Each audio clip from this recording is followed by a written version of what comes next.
Hey guys, it's me, John Avenger, once again, and welcome to All Things Green Month once again. And this is a 1979 classic from my childhood. This is one of the first films in this franchise, and I love this film. This is one of the crowning achievements of puppetry, film work ever made, and it is the original, not the Disney-fied version, but the original Muppet movie.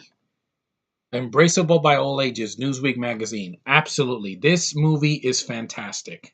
This is a really good. This is Jim Henson and Frank Oz and a bunch of others at their very best. This is a masterful puppeteering by Jim Henson and company.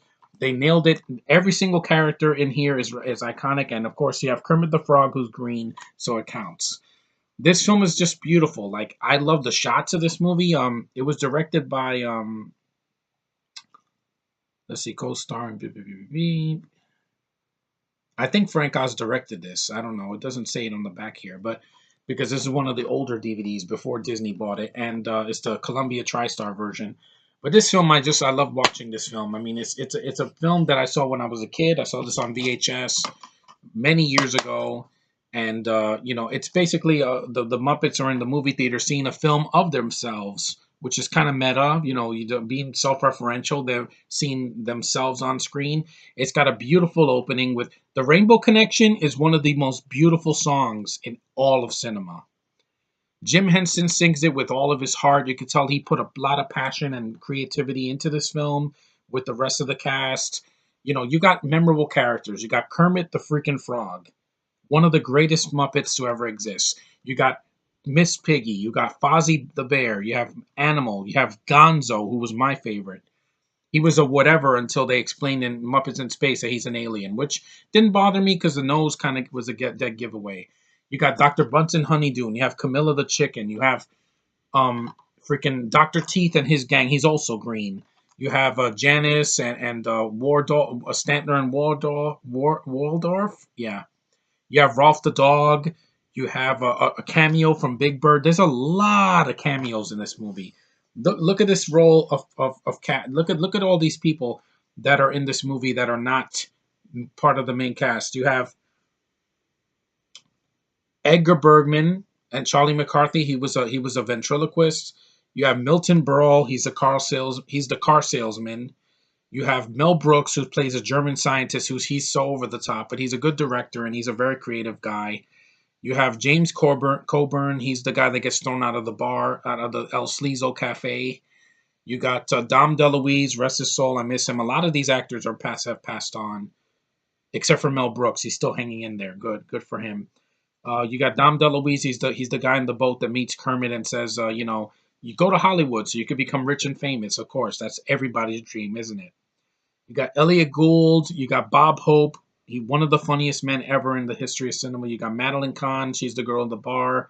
You got Carol Kane, who's still around. She's an awesome actress. She has those big. She has better eyes than freaking Felicity Jones, because at least Carol Kane has never done a soulless performance. So fuck you, Felicity Jones. She's a better actress than you, and she's been in a lot more films.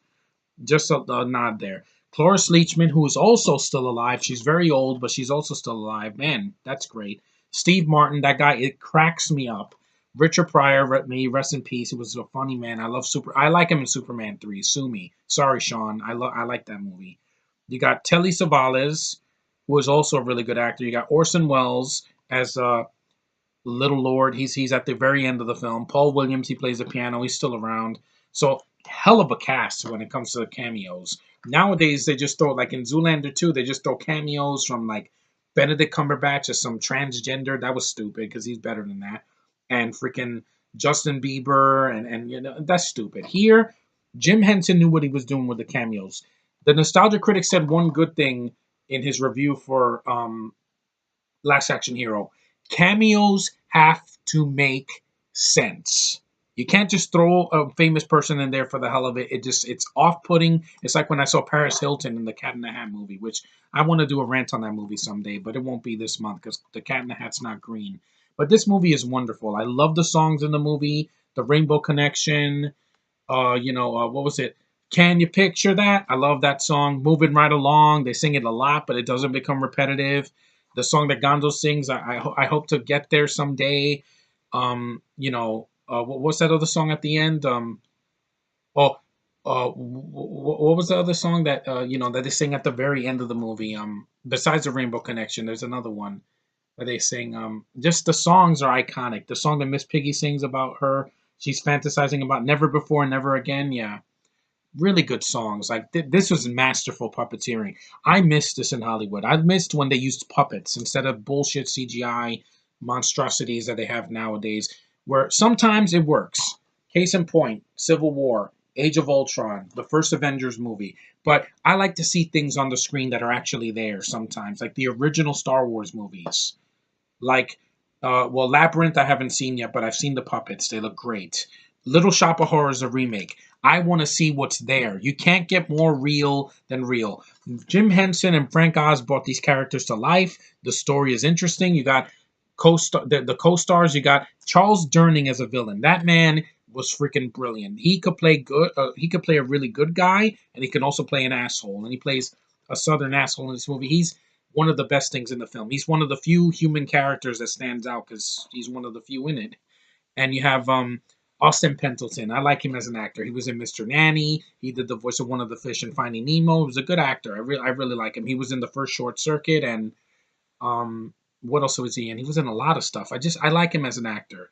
I've always thought that he was very respectable. He's never done some bullshit movie that made me feel ill. He's just really talented.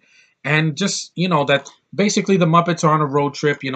Kermit is basically recruiting every single one of them. This is before they met in the Muppet Show and everything. And they get all together in a big bus to get to Hollywood, California, and, become stars. And basically that's what happened. And the rest is history. Jim Henson he created this franchise. Disney fucked it up in 2011. I'm sorry.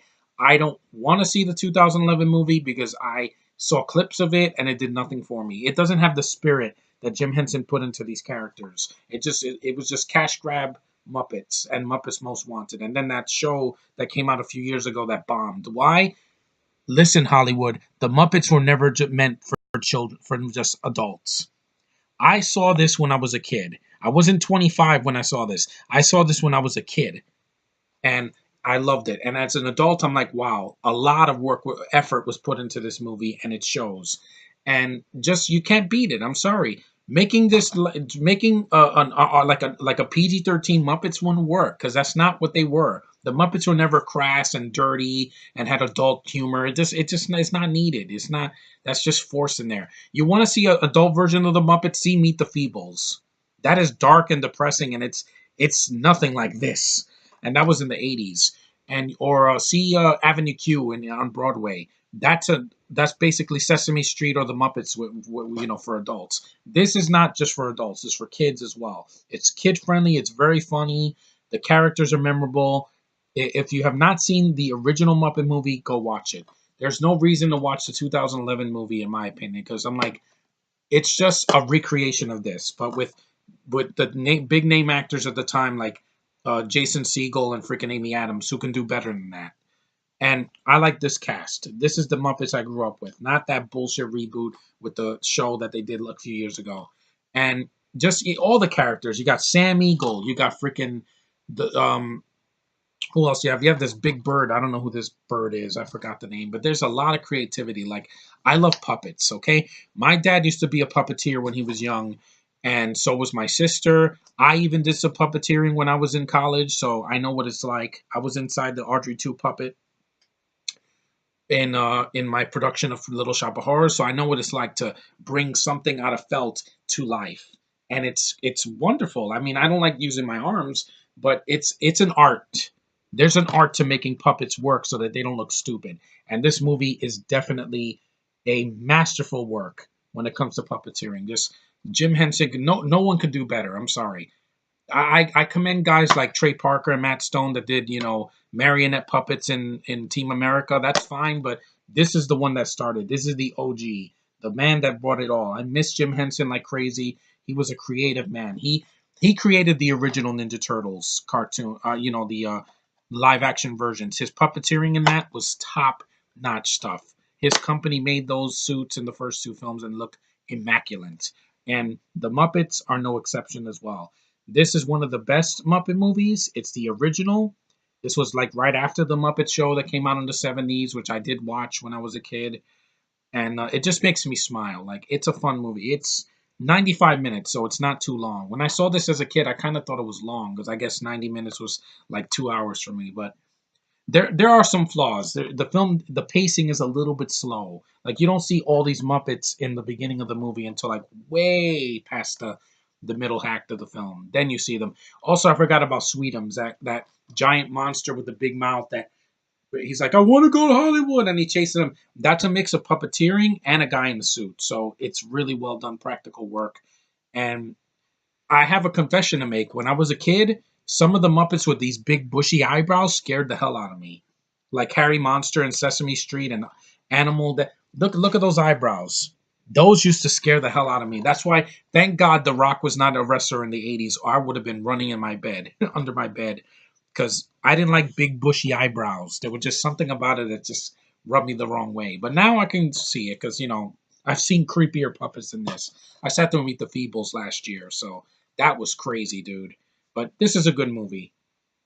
For all things green, Kermit the Frog has always been green. He will always be green. He will always hold a place in my heart because, Jim Henson brought him to life.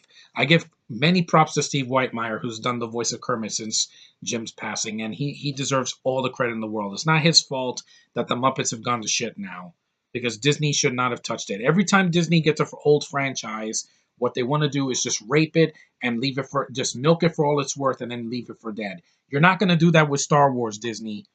You're not. You did that with the Muppets. They had two successful movies and then you just dumped them. You dumped them in a TV show that nobody wanted to see and now they're on hiatus. Yeah, a legendary franchise. And this came out 2 years after the original Star Wars and it's wonderfully made.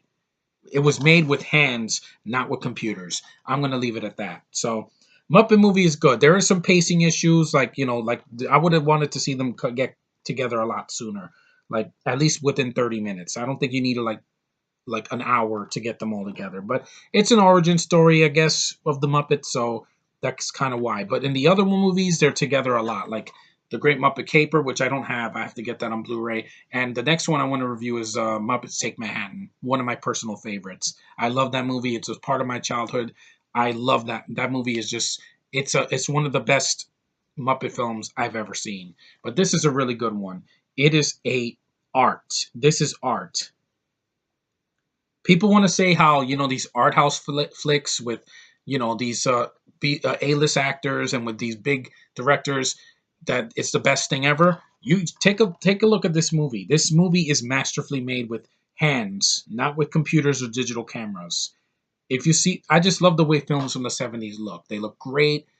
They're grainy, they're old school, but they look great. And it's not, this movie is definitely better edited than a lot of films nowadays. But it's a good film.